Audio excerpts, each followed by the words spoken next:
to the community chronic ills. That was your laugh cue. Ha! What? Ha ha ha ha. Good one. Today, it's not just one sick bitch, it's two. Everybody, welcome Kyle, the co-founder of Co-Immunity. Haven't made a podcast or a YouTube video in a while, so I know all 5 of the people that actually watch this shit or listen to it are so excited that we're back. I'm back. Kyle's here for the first time. Kyle has some big news. Yes, I'm very proud to announce that Maddie no longer has the I'm tired card for not doing work or having to take a nap on the floor. So I'm really glad about that. I guess she can still use her lupus card or something. I don't know. I think she's faking that one too. Probably. But I think my doctors think I'm faking it too. I am an attention whore. That's why I do it. I do it for the clout. Yeah, for sure. So and the nonprofit. Mm-hmm. I mean, she almost put a hole in my wall in my office just to get attention. I don't know, but I guess you just fall over or something. I don't know. Cataplexy sounds sick. I think that's only in goats. They're the only ones that can faint. So today I'm going to interview Kyle about his new diagnosis of narcolepsy with cataplexy. Yeah. With mild cataplexy, because I'm still sicker than him. Yeah. Oh, did you fall? No. Okay. I'm just stronger. Okay. I've just been really working on my mind-body connection. I just tell my body no, and then it just doesn't. It's what all parents and friends believe is the cure to chronic illness. Yeah. That and a lot of essential oils. I just kind of bathe in them. Pistachios. Oh, sometimes I eat pistachios. Puts me right to sleep. But I think it may be the narcolepsy. I don't know. Who knows? How do you do this with a straight face? Do what with a straight face? Telling my life story is not a joke. There's nothing funny about bathing in essential oils to heal yourself. You're right. Thank you. I've only bathed in essential oils like 3 times, so that would explain a lot. She wonders why she has more chronic illnesses. Just saying. It's definitely not the trauma. It does correlate. I'm good at complaining, though. So, Kyle, how much did you have to complain before you were diagnosed with narcolepsy? Like a year and a half, maybe 2. But I found a good doctor. He actually wanted me to diagnose myself. It was kind of interesting. I've never heard a doctor actually tell me that. But I was like, yeah, I thought that's what it was. And he's like, oh, why didn't you just tell me? I was like, I don't know. I didn't want to be that person. So that was kind of cool. By that person, do you mean me? Yeah, basically. I have diagnosed myself with every chronic illness I have, except for my narcolepsy diagnosis. My narcolepsy was actually a surprise, and I was really pissed off about it, actually. I only wanted the ones that I found myself. You're diagnosed with narcolepsy, and you had to tell me what? What'd you have to tell me? There were some... Yeah, I don't recall... there were some words you told me. I don't recall saying any words. How many words was it? 3 words? There were 3 words. They were really hard. No more excuses? Was that the 3 words? No. Those were not the words. I don't know then. That sounds like the brain fog. Really. Oh, the brain fog. Yeah. I remember, and I have the brain fog too. So, and I have the lupus. It's so weird. He said, you were right. And it was the greatest moment of my life. I told him, this bitch has narcolepsy. You took away my excuses, and that pisses me off. I'm not over it.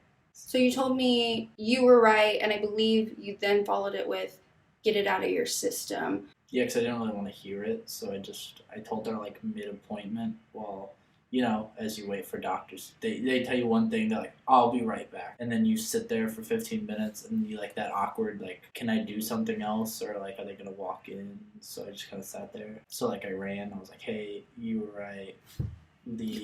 I said, get it out because I don't really want to hear it. And then she proceeded to not work for another 30 minutes while I was still in my appointment. I did a lot of dancing. We're going to have to dock that from the pay.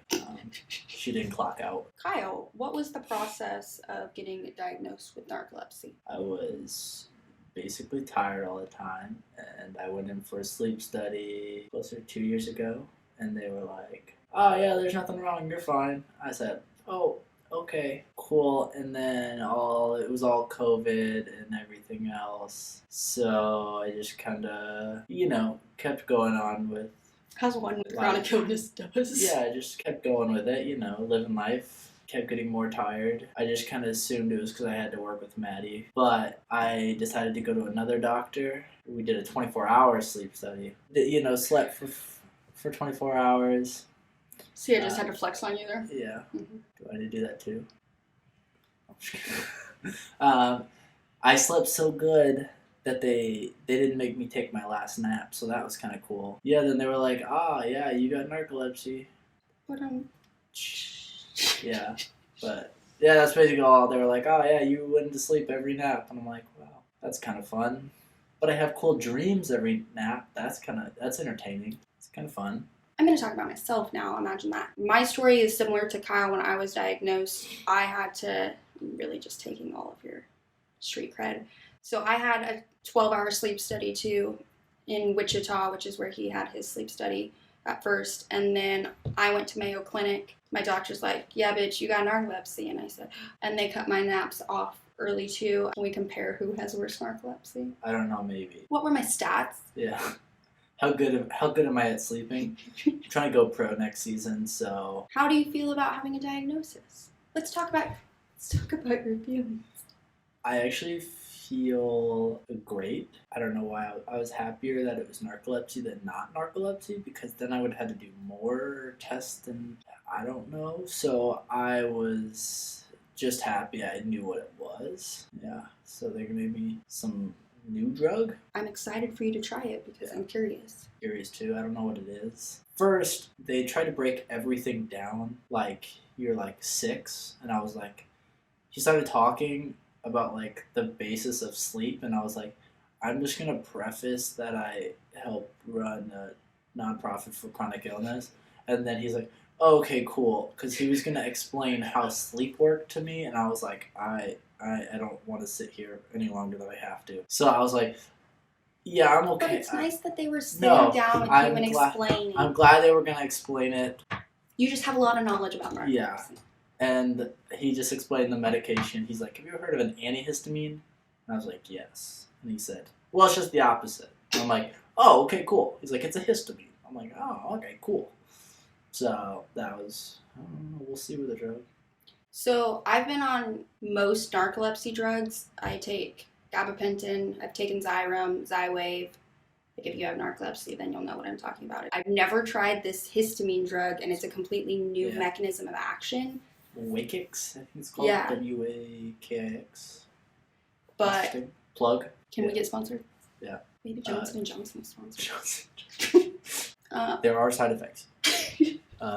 You may have headache, swelling, or die. Who knows? So you mentioned how you were relieved and not upset when you got diagnosed. I was relieved just because I didn't want to go through more tests. I rather know what it is and be able to treat it than have to go through more tests and not know and still feel the same way. I guess you can't do anything if you don't know what it is. And support groups, and I know from my personal experience and kind of what we've talked about, a lot of people actually wish for something to show up in labs or in tests because you feel like such shit. Half the doctors think you're faking it. Half the doctors think being tired is just because you're in college or you're running a startup. For me, my narcolepsy diagnosis definitely, since I wasn't expecting it, it affected me. Like I was relieved to know that like, oh, it's not normal to sleep this much and be always tired. Mm-hmm. But all of the things I missed out on and I didn't realize like there was a reason for me missing out on things and sleeping for things. And I remember being angry about that.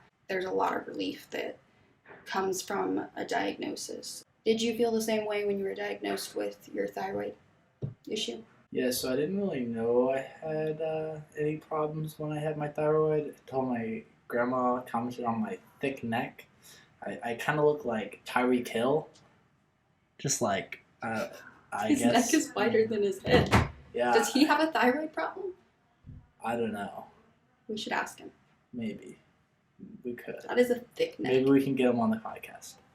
Hey, we have a question for you. Not anything related to football, but is your thick neck an autoimmune disease or are you just genetically thick-necked? I'm going to go with he probably doesn't have a thyroid He disease. might. Being a top athlete. You're a would top get that athlete. figured. Not anymore. I'm retired. Oh. Tired. Maybe on American Ninja Warrior. Who knows? Maybe this year. I was referring to your ping pong Well, presidency. I don't want to brag too much. Everyone kind of already knows that. So All 5 people all 5 people probably know that. I mean, that you're retired. yeah, nationally ranked. Actually, national ranking is terrible because I've only played 1 tournament, and that was when I really sucked. But my collegiate score is pretty good, so that's kind of cool. I don't have a collegiate score in anything. Exactly. Tell us about American Ninja Warrior. So I'm gonna try to go on there, trying to show that, you know, even if you have the chronic illness, that you can still do your dreams, and you know, you may have to do it a little different than everybody else. Definitely not normal. But I don't think the narcolepsy is yeah, that may not be the narcolepsy. I promise How many? not A lot. So who knows? We'll figure it out. I'm gonna be applying this winter. I think it's due in mid-December. But yeah, so we'll see if I get on. I'll be repping my community shirt, obviously. So see you around like a donut. Sorry. Just so we're Was I clear. supposed to laugh at that one? I didn't read the script before this. Ha ha ha